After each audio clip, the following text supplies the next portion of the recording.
Hello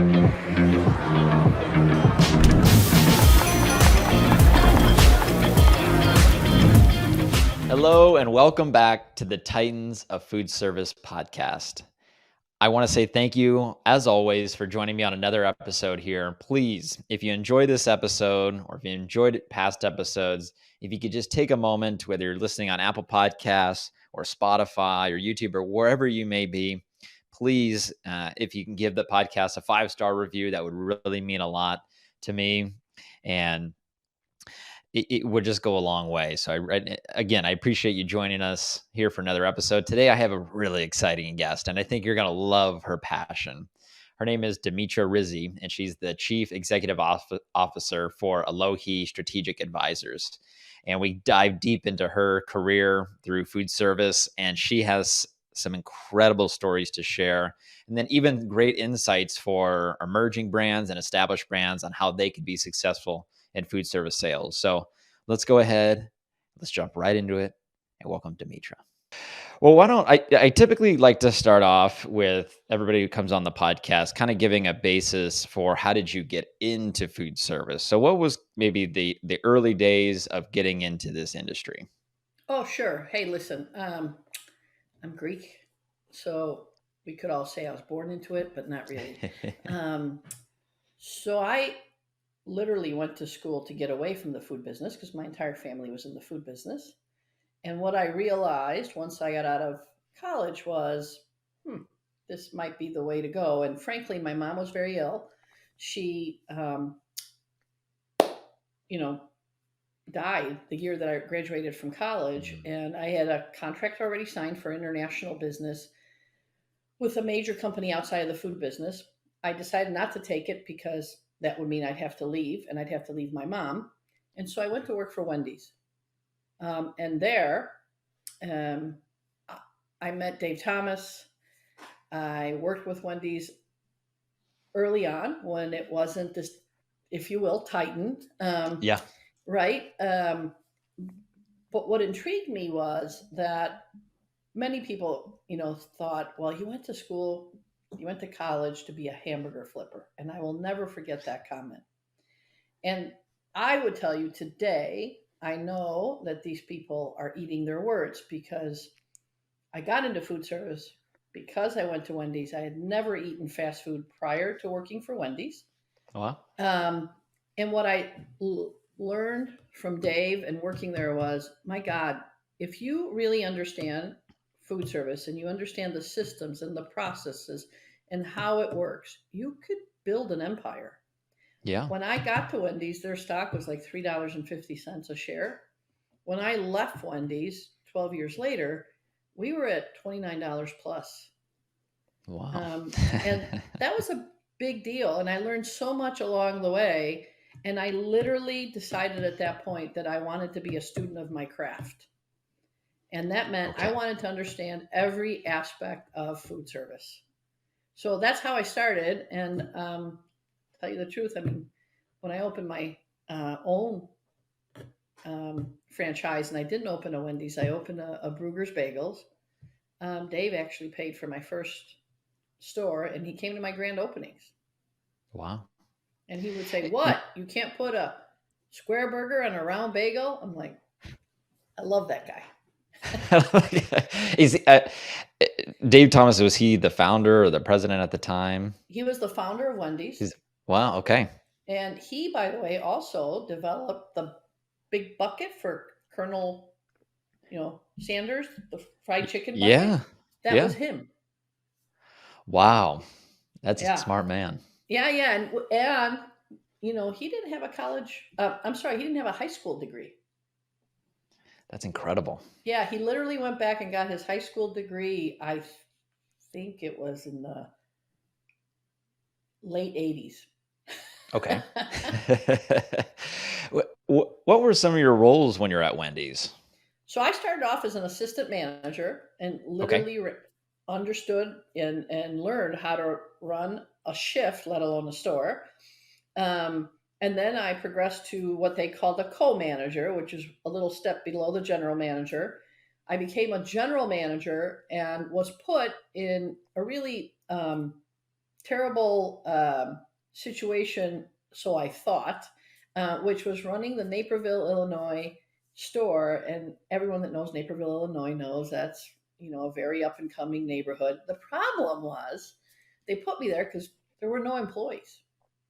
Imagine all these well-to-do families, they're not going to want their children to work at a Wendy's.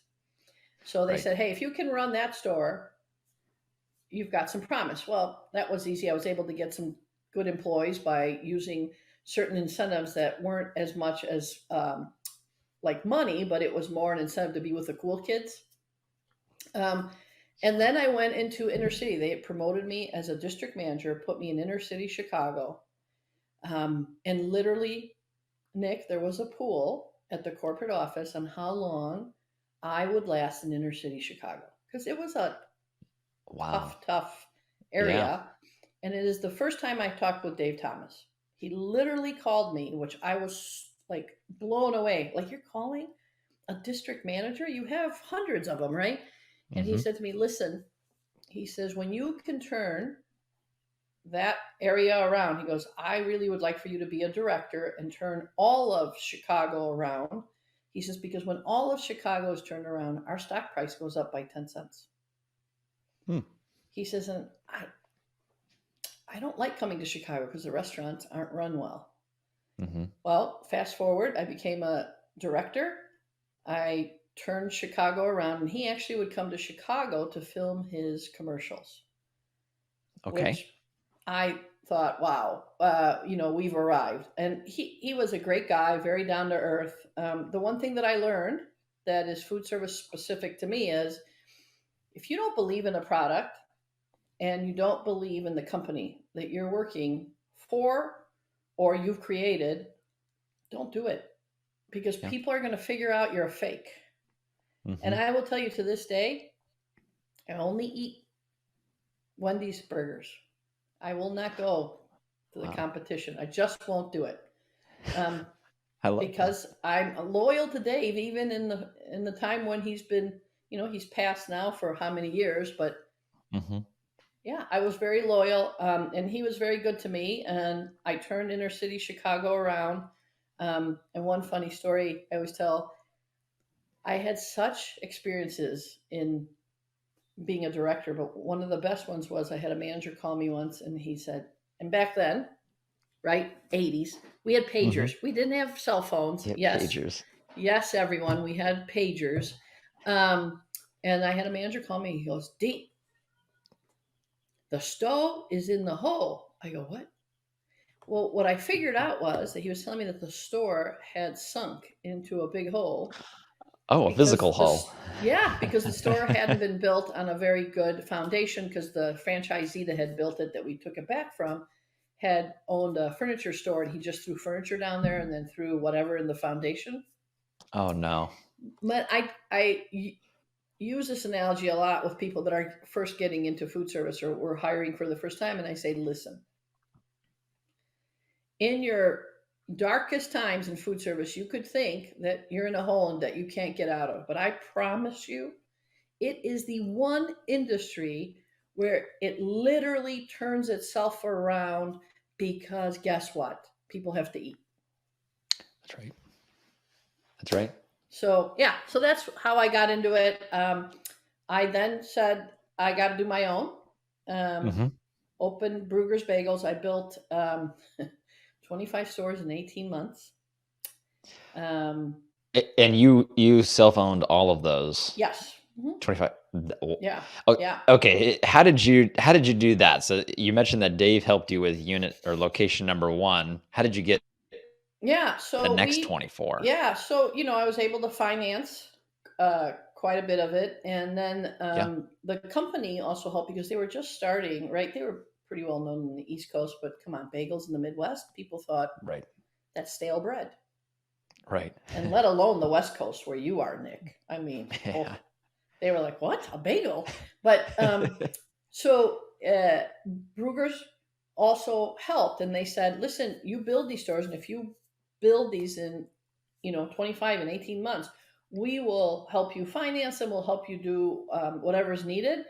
But building 25 stores in 18 months, I think took years off of my life, but it was great because how cool to bring something new into a market that really didn't, bagels were a New York thing, right? They were East Coast. They were not Midwest, right? And that, in my opinion, changed how bagels are viewed when Bruegger said, okay, let's go across the country. Then you had Einstein Bagels come in and you had all these others. Finally, people started to appreciate the bagel industry. But yeah, I built them. And then, by the way, I ended up with 32 before Bruegger's was sold. And my stores went with the owners that came in.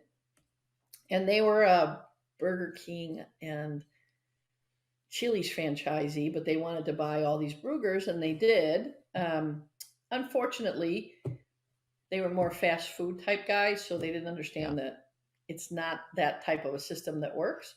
But for the Bruegger's guys, great business because they sold 170 of their stores, and then they literally 2 years later bought them back for pennies and built them back up again. But on my end, what I was learning was, okay, how do you know when to sell a business?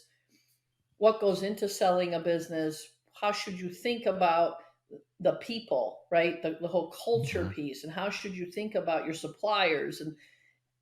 And I literally thought I was getting a PhD in food service. And I failed to mention that Dave Thomas paid for my master's degrees when I became a director at Wendy's. And still, I feel like I hit the jackpot. I often talk about the fact that it was a Cinderella story for me because I had people that believed in me, right? So built the Brueggers. Then I went to a company called Sara Lee. Because Bruegger's was sold, then other people bought it, and I helped them with their companies. Jacob's Brothers Bagels bought some of the Brueggers. I helped them. But I really went to Sara Lee because, remember, my whole goal was to be a student of my craft. And for me, I didn't understand the manufacturing side. I was like, okay, I get what distributors do. I get what operators do. What do these manufacturers do? So I thought, okay, great. Sara Lee, cheesecake. Right? No. It was coffee. And they brought me in because I understood operations and I understood how cafes worked. And I helped build a little brand called Java Coast for them in their coffee division. But what I did there was I became, again, student of my craft. I learned everything there was to learn about coffee. And then we went and we built, up until like 5 years ago, they were still there. Most Hiltons had these coffee shops internally that I had designed. And then we put in Sara Lee Coffee because Sara Lee owned a bunch of coffee companies like Superior and others, and including Java Coast. I learned at Sara Lee because I soon then became the director of training for them for all their products: meat, bakery, coffee, and tea. Wow. Okay. And I don't know if you know this, Nick, but we had 13 kinds of turkey, including prison turkey, because it's sold to prisons. And I was like, what? Right? But I learned a lot there. And then I met a woman that they brought in to run the coffee division. They had to turn it around. And I really helped her and her team. I helped them understand coffee the way that they should. And she turned the whole thing around. And then Sara Lee sold that division to a company. And then that company, when they met this woman that was the general manager, and she had brought me on to be her VP of sales retention. When they met her, they said, would you and your team come and run our company? So we went to Farmer Brothers Coffee with the sale. So I followed her.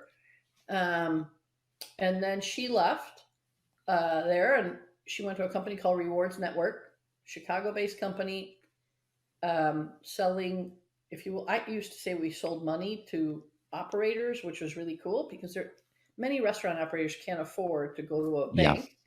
And they were able to they need the cash. right, get the cash from us, and we were able to bring them business because we gave all of our members miles and all this other stuff. So I went to the marketing side of the world, right? I was like, okay, got to learn marketing. That was Rewards Network. You're becoming well-rounded. Right. And then the woman that I worked for went to a company, I called it, I went to the dark side, which was she went to a company that sold unbreakable melamine dinnerware and plastic drinkware.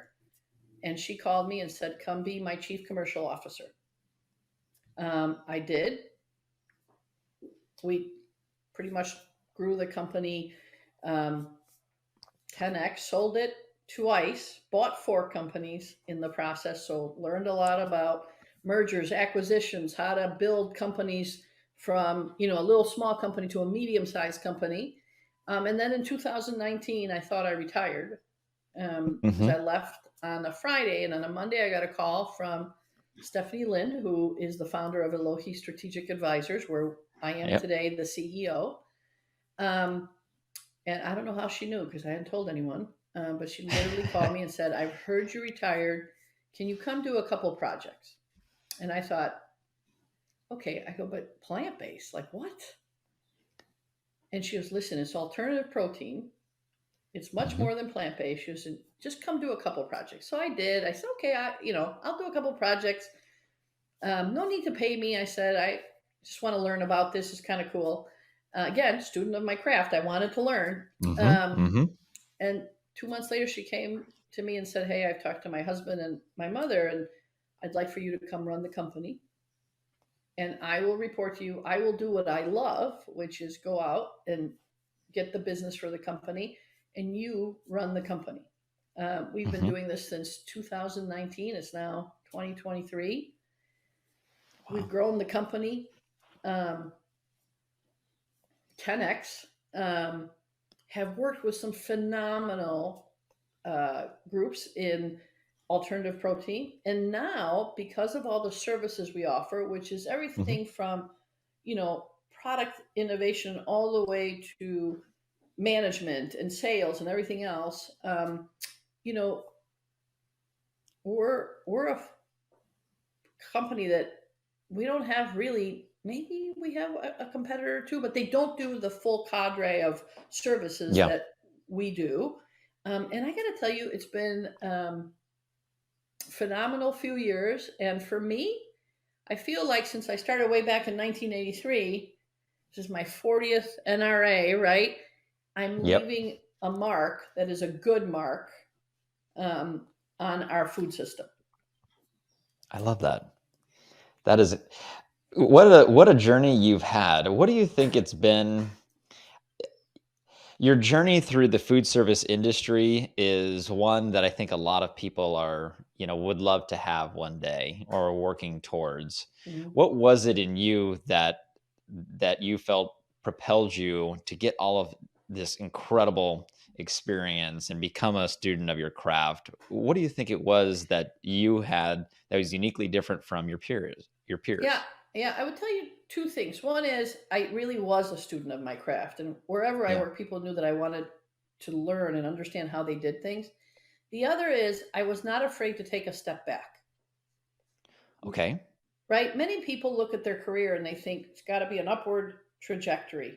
I was willing to take a step back in position, right? As well as monetarily to learn the part of food service that I didn't know about, because I knew and I believed in myself enough that on the other end, when I left that company, I was going to be making a lot more money.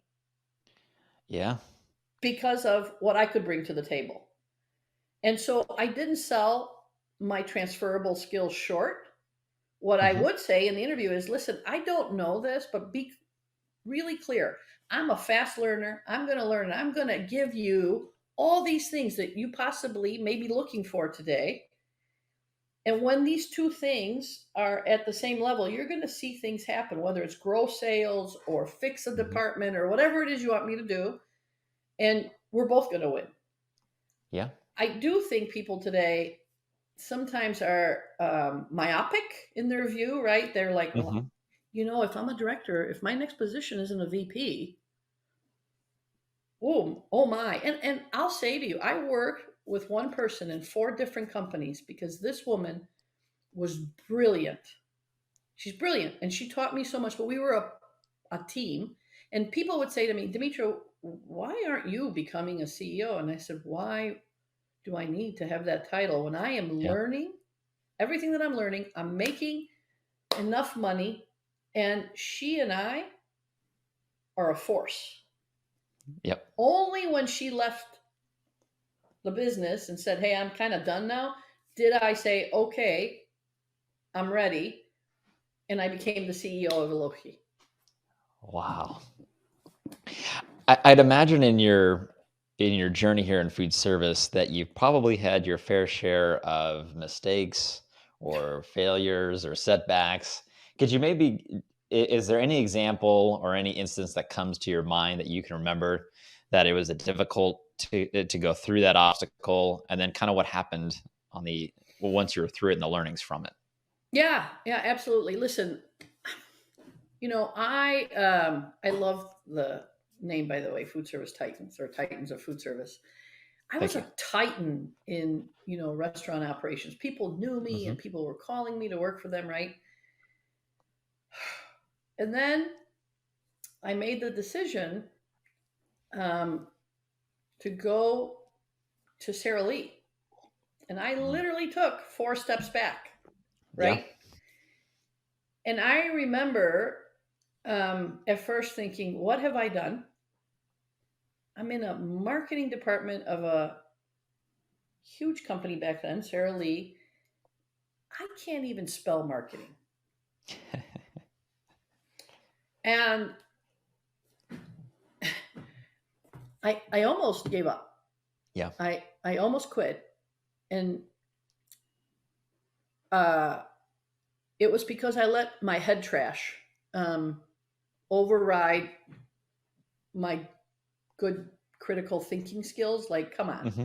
And Hmm. it was seriously because there were people even in Sara Lee that were saying, why did this VP of marketing bring in this woman? She doesn't know anything about marketing. She doesn't understand. And then I thought, wait a minute.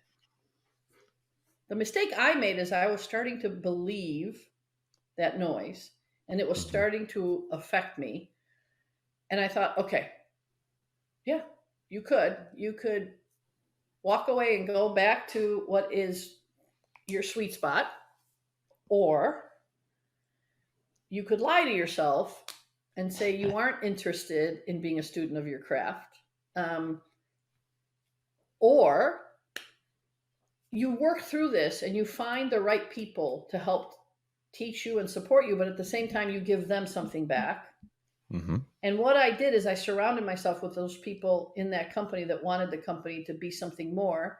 And today we're still very good friends, very close friends.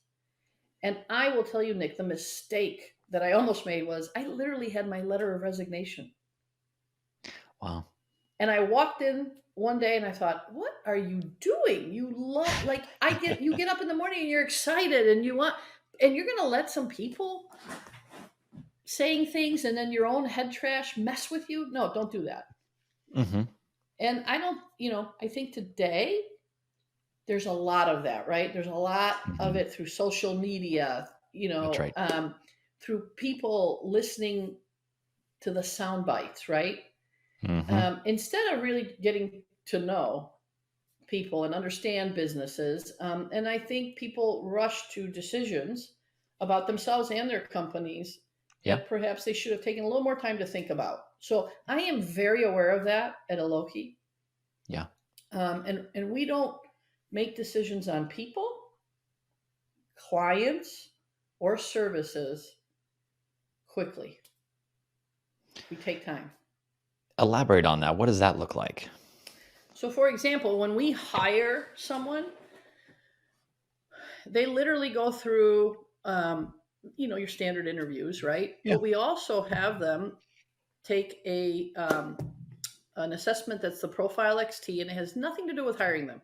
It Yeah. has everything to do with understanding, do they fit in our culture? Because you have a culture model, and regardless of it, it is your culture. And some Yeah. people may fit and some others may not. You also have a learning style. And I have seen people be chewed up and spit out because they can't keep up with Yeah. people, right? And it's not that they're not smart, it's just that the learning style of an organization might not be what you're used to, right? Yeah, it's true. And then there's the whole behavioral piece. We at Alohi, we're very entrepreneurial, right? And what that Hmm. means is no, we're not going to hold your hand. And we're not very good at, um, always being there because we're always there for our clients. But we want people that know that in food service, look, you got to do what you say you're going to do, because if you don't, Hmm. then there's your reputation. So we literally look for the behaviors that we really want. So we want someone that has a good pace. We want someone that's willing to, work unassisted, but if they need some help, we're there. We're there. We want people that make decisions quickly, but yet also take time to think, right? So we Hmm. understand what we want, and we've worked very hard to create our model. And literally, I've said to people, you have a phenomenal background, but you will not work well with us. And here's why. Hmm. And I will tell you, Nick, 2 times, once at Elohi and once at another company, because I used the same thing at the company before Elohi. I Okay. had someone say to me, Demetria, you're wrong. I'm going to be able to work within your system and you're going to see it. And I said, okay, let's make a deal. If either one of us feels like it's not working, we need to tell the other. Yeah. And in both instances, it happened this way. Literally, I had the person come to me and go, Demetria, you were right. This isn't working. It doesn't work. I was like, okay, so we take time on the people part, right? Yeah. People to me are the most important thing, right? Yeah. And so, and oh, by the way, the other thing that we do is, coming into a company as a new employee, you're always excited, right? I have a new job. We truly believe that we treat people better on the way out, Hmm. because the way out could either be a way out because they've decided, we've decided, or the business has decided, Right. right? And it needs to be, as Stephanie likes to say, a good landing for everyone. I like that. That's very And true. we are very serious about that. So there's the the people part of it is really important, and it's the client part. Um, we have a couple rules. We're just not going to work with clients that are not nice people. Yes. And there's food service is an incredible industry, Mm-hmm. and when it comes to customers or clients, there's a fit for everyone, and it's trying to decipher who, we may be a fit, we may not be a fit, but maybe somebody over here might be a better fit for you. And Yeah, that's just the nature of any business. yeah. And our rule is, if one of us gets this, oh my God, we talk about it as an executive team, and then we help that client by giving them some people that we think may fit better. Hmm. And the reason I say that is, one, yes, there's a fit for everyone. I agree with you, Nick. And then there is the part where, look, our role is to advise you on what you should do in food service. If you come Yeah. to us and you want to argue with us every step of the way, and you want, and it's arguing for the sake of arguing, not arguing to understand, then we reserve the right to say, we want out. We also, though, make sure Hmm. that our clients have that same right. So we don't write contracts that don't allow people to come to us and say, hey, you know, we've got everything that we need. We want to go. The third thing Yeah. we don't do is we don't keep our clients for a very long time. That's not our thing. We believe that once we do what we need to do, teach you about what you need to learn, it's good. You go do your Yeah. own thing, Yeah. because you don't need us. We're not we're not an employee, Yeah. right? Hmm. So we make sure that we definitely have our client pick our clients, and then we also keep a small um, group of clients. We don't have a lot of clients by design, because we want the executive team to work with every one of our clients, because they come to Elohi because of Stephanie, Dimitra, Catherine, Ryan, right? Mark, the executive team. And we want them to always know that they have the ability to reach out and talk to us. That totally makes sense. Maybe diving a step deeper on Alohi, who is your core customer and what are some of the services that you provide for them or offer them? Yeah. So our core customers have changed through the years. We start off in plant-based and helping, Okay. startup companies. And that was Stephanie's goal. She wanted to help the people that couldn't perhaps afford what all those big companies had, the systems, the processes, to understand how do I navigate food service? For those of us that have been in it for a long time, we go easy, but it's really not. Yeah. It's a little bit twisted and turned and everything else. That's what we started at. Then we went into, all right, alternative protein, all alternative protein. So today we work with plant-based. We work with companies that are working on cell, companies that are working with protein made out of air, right? All Wow. different things. And now we've gone to the bigger companies, right? There are global companies that have come to us and said, and we started in another country, by the way, with a global company, and they came to us and said, can you help us? Because we have a division and we're trying to figure out how to launch a product into food service, and we're more of a retail company. How do you do that? So today, Nick, we like to call ourselves kind of we provide a pathway into food service for any size company. And so people normally say, well, Demetria, but some people can't even afford to pay. And then you have these huge global companies that can. And we're like, yeah. And that's why we're flexible with the services we give them. So if someone comes to us and we write a strategy for them, that strategy is a unique strategy. It is not the same that we've written for 4 or 5 other companies. Everything we do is unique to the client because we take time to understand their business, and then we help them. If they need help with creating products, we have the ability to do that. If they need help with someone to be dropped in as a head of sales or a CEO or a head of marketing, we're there for them. If they need pricing help, pricing architecture, because we all know if you don't have good pricing architecture in food service, you could get in a lot of trouble fast, right? Yes.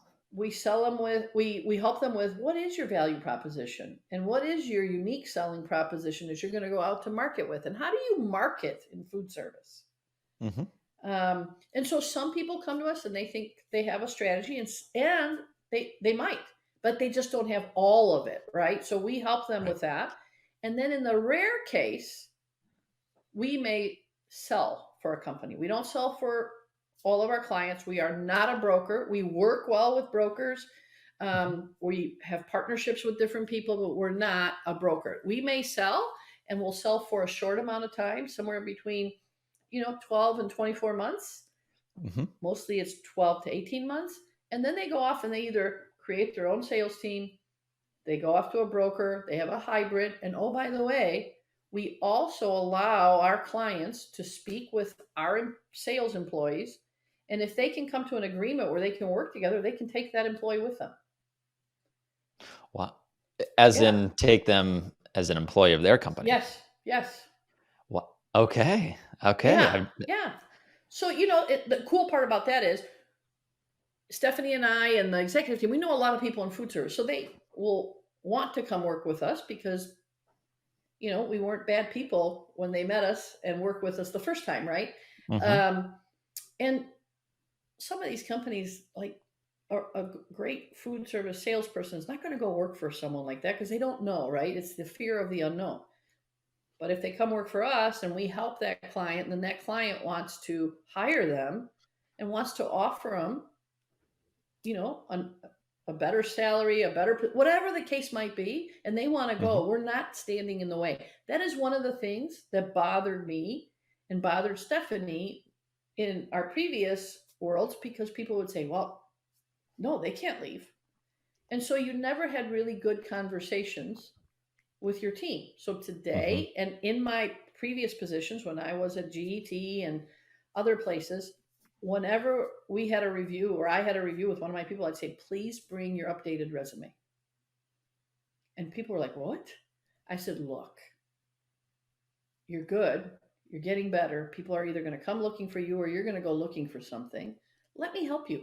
Let me Yeah. help you set up your resume and come to me, because I'll tell you what, the people I had along the way, and Stephanie likes to say I had a Cinderella story career, but I literally had people along the way that I went to and said, hey, I'm thinking of going to company X. And my boss at the time, and she was so right, said to me, Demetria, you would last all of 13 seconds in that company because you are not political.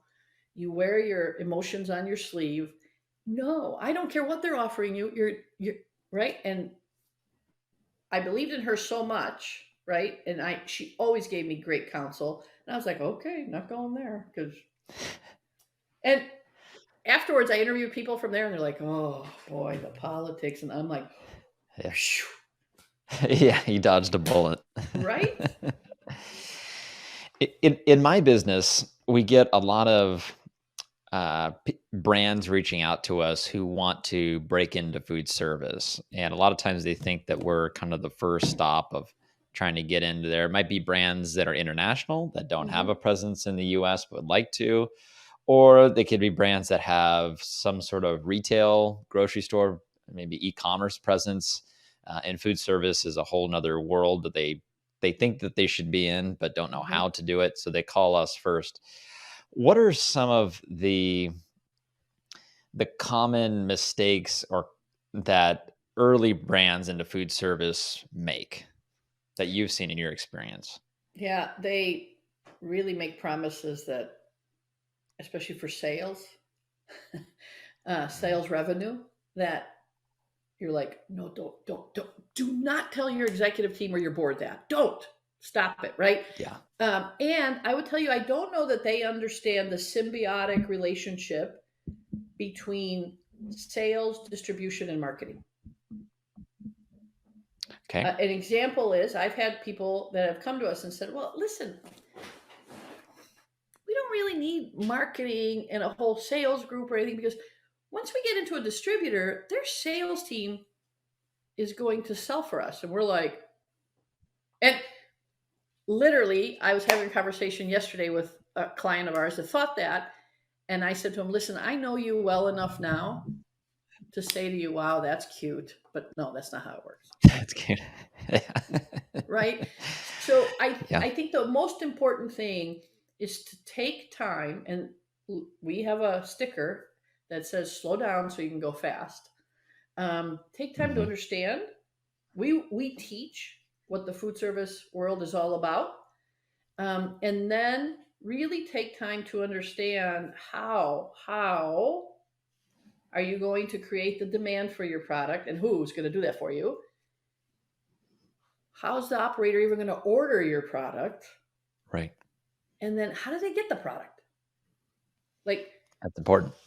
Right? And in all of that, how are you making sure that people are aware of you, right? In food service? Because it's not about you. The second mistake they make is, we're a brand. No. Coke, they're a brand. Yeah. Tyson, perhaps, right? But when you sell to an operator, when I was an operator and they'd come and blah, blah, blah, I'd say to them, listen, this is my brand. This is me. Bruegger's is me. I'm not putting your name up there, so tell me why. Why now? Why you? Right? And so people think they're a brand. And I'm like, no, guys, that's maybe in retail, but the way you build a brand in food service is you help operators build their brands. And then if you're That's lucky enough, you're able to go with them, right? Panera is a phenomenal example, right? You go into the grocery store now, there's Panera soups. Well, by the way, who's ever selling them all the ingredients and everything else, they're lucky people. It's big business. Yeah. That is some big business. Yeah. What about for the brands out there that are more well established, deeper pockets, larger corporations? What are some of the challenges that they face in the food service world? Yeah, having been in this a long time and having been one of those people, what you did before may not work today. Mm-hmm. And I think COVID was a curse at the beginning, but it was a blessing as well, because what it taught the food service industry was how to think about what they do at an operator level, at a manufacturer level, right, at a distributor level, that, wow, needed to be changed in order for them to stay, one, afloat, and two, relevant post COVID, because business is not done the same way. Now, it was COVID, it was a pandemic. I've seen it because, again, remember those 40 years that I've been in this business, right? I've seen it, and hindsight being 2020, I was like, oh my God. So my example is, back in the day, there are a few distributors. Mm-hmm. Today you have how many? Like, Thousands. oh my gosh, right? And so back in the day, when I was at Wendy's, we knew somebody was going to pull up and we were going to get our produce, and then we were going to get this and we were going to get that, right? But we knew who they were. Today, Yeah. wow. Yeah. So, Yeah. I tell these established companies, one, get out of your own way. You can't Mm-hmm. keep thinking that what you did to go launch something even 5 years ago is going to work today, right? Two, dare I say, because I've been part of these big companies, the people making the decisions are not involving the people that are actually executing. So take some time and listen. Mm-hmm. I have a call once a month, and I call it the skip level call.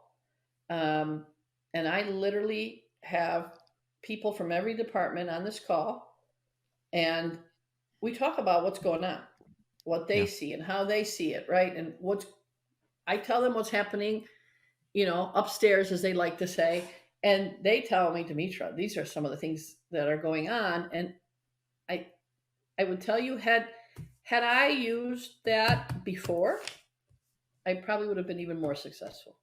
Yeah. So I tell them, listen to your team and figure out who the experts are within your team to be able to talk to, rather than saying, well, it's because, if they're a VP or this, we get too caught up in the titles versus, let's get the experts, even industry people like you or me or anybody. They can bring them in and say, hey, what do you think, right? Yeah. And then the other thing that I say is be willing to break the mold. Like, take a risk, do it differently, That's right. make some noise. Come on, people are gonna go, oh, it's them again, right? Oh, they're back with something, but who cares? The people that are making the noise and doing it differently and really having some good results and partnering with people and not getting so caught up in your shorts about, who gets the piece of the pie. You're all going to get Mm-hmm. a piece of the pie. Yep. So, that's why we partner with others in the Mm. industry. People are like, but you're partnering with brokers and you guys sell. I'm like, yeah, so what? Yeah. This industry, it's been done the same way for a long time. There's been some variation, but if you see other industries, some of them are advancing, especially digitally or technologically. They're more innovative. So our industry is ripe for being disruptive. So if someone wants to put themselves out there, think differently, challenge the status quo, they can really flip this whole thing on its head. Um, and I love brands like that are trying to change the status quo. Yeah, totally with you, Nick. One, I applaud them because they are the future. Hmm. Two, I would, again, for us, we give our time free to some companies because we believe in them that much and we want to see what they're doing really get out there. And four, every opportunity we have, we talk about the fact that, hey, the time is now. We need to evolve. And I'm going to tell you this, and I may not be around to see it, but food service sales, it's changing. But the person that's going to figure out how to make that sale in the way that every single operator needs, which is different, is going to be genius. I think we tend to want to do things one way when it comes to food service sales. Yeah. Food service distribution is already going there. Look at all the e-commerce and look at what the dots of the world have created and look at what Cisco and others are saying. Oh my God, wait a minute. I need to have one of those platforms that allows people to get product and perhaps it's not on my shelves. And how do I do that? Right? They're doing it. And back in my day, we would say, oh man, those distributors are like the Neanderthals. Well, they're not. Now, I think from a how we sell perspective, we're so far behind, we think we're first. Like people say, oh, Demetria, you were in sales and you were, this leader. And all that. I'm like, yeah, but what I did 10 years ago, not that relevant now. This is what people need. But I am hopeful because you see people wanting to change it. Sometimes you go, they're never going to get out of their own way. I don't believe that. I truly believe, I am hopeful. I've seen operators change. Hello, COVID. I've seen the distributors and what they're doing, and I think it's fantastic. And now I'm starting to see manufacturers think about how do I get my product to market in the way that operators, it's all about choice. The US is choice. That's right. I choose to buy the way I choose to buy. I don't care if you do or don't, right? Yeah.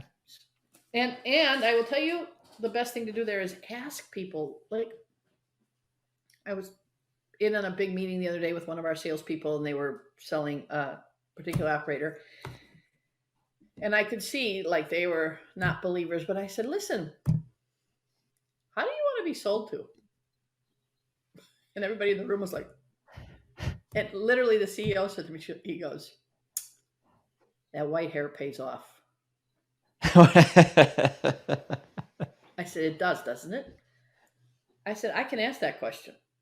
Because frankly, I don't know. Well, how do you want to be sold to? And then they proceeded to tell us, and we had a phenomenal conversation.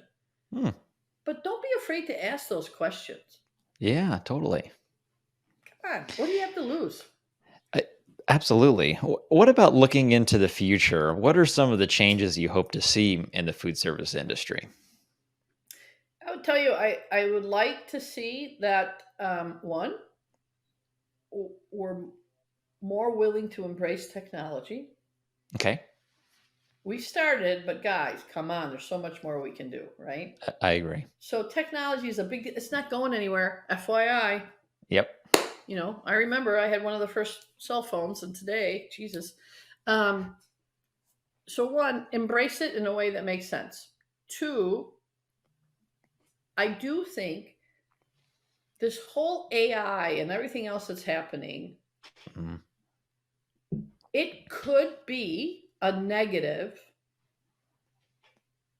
A negative if you don't figure out what is it supposed to do for food service, and a negative if you just say, I'm just going to go out there and embrace it, right? No. Please, people in the food service world, figure out how this is going to work before you go out and say, I'm in. Don't say that. Yeah. I do believe our food system is in trouble. Yeah. We're in big trouble. And what I foresee is these bigger companies are going to wake up and say, oh gosh, we have got to do something because I'm sorry, we're in big trouble. And I mean food system in all ways, the water, the earth, everything. We're in trouble. We have to figure out a different way. And what I foresee is these big companies going to the companies that are out here and they consider them the ankle biters. And I do foresee them going to those companies and saying, how do we figure out how to work together and be able to provide? Because we're going to run out of food. But before that, we're going to run out of area to grow in. We're going to run out of the ability to export and import and do all this stuff because everybody's having that same problem, right? So I do foresee the big guys working with the smaller guys. And if you think about this, not in your generation, but in my generation, way back when, there wasn't this such a break between the bigger guys and the middle-sized guys and the smaller guys. It was more about, okay, how do we all figure out how we get some of this and we take care of the general public? I do foresee that coming back. History repeats itself, and this will happen because we're going to be, I'm sorry to say, especially in the US, we're going to be in trouble. And when we finally all agree that we're in trouble, because some of us think of it now, and then there are some that say, you're smoking dope. It's not going to happen in my lifetime. Well, it will happen. And the companies will get together. And the last thing I'm going to say is, I believe, and I have nieces and nephews that tell me I'm a little nuts about this one. I do believe the food service industry, in my mind, is one of the best industries somebody could get into. Yeah. And I believe it's getting better and better, but it'll be so much better, so much more better. I don't know if that makes sense. Yeah, it makes sense. Because there are people in the food business now that are being looked at as revolutionary, and they're creating things. And, no longer is there a stigma. Look, I had that stigma. I kept saying my family's in the restaurant business, and my mother said, God, please go to college and don't be in the restaurant business. So what did I do? Right. I went back into the restaurant business, and I will tell you, I don't regret one single minute. And I believe there are people that can get into this food service world and have the same phenomenal ride that I've had. And even if with its ups and downs, it's a phenomenal ride, and you learn so much, and you learn about business, you learn about people, you learn about products. Where else? It's the food service industry. Demetria, incredible. Thank you. I just want to say thank you for coming on to the Titans of Foodservice podcast and sharing your story and your insights and being vulnerable. And when I set out to do this podcast, I didn't know, really what to expect. I wanted to help others because when I got into the industry, my dad said, there's no books you can read on how to be successful in food service sales. So I was like, then we're going to start a podcast. And I've learned so much along the way. And I think other people listening to the podcast hopefully have as well. And I just really, I enjoy conversations like these. It's 45, 60 minutes, and it's just jam-packed with great information and nuggets. So just thank you. Well, no, thank you. And thanks for having me on. I really appreciate it and really enjoyed our conversation. Oh, very good. Thank you, Demetria.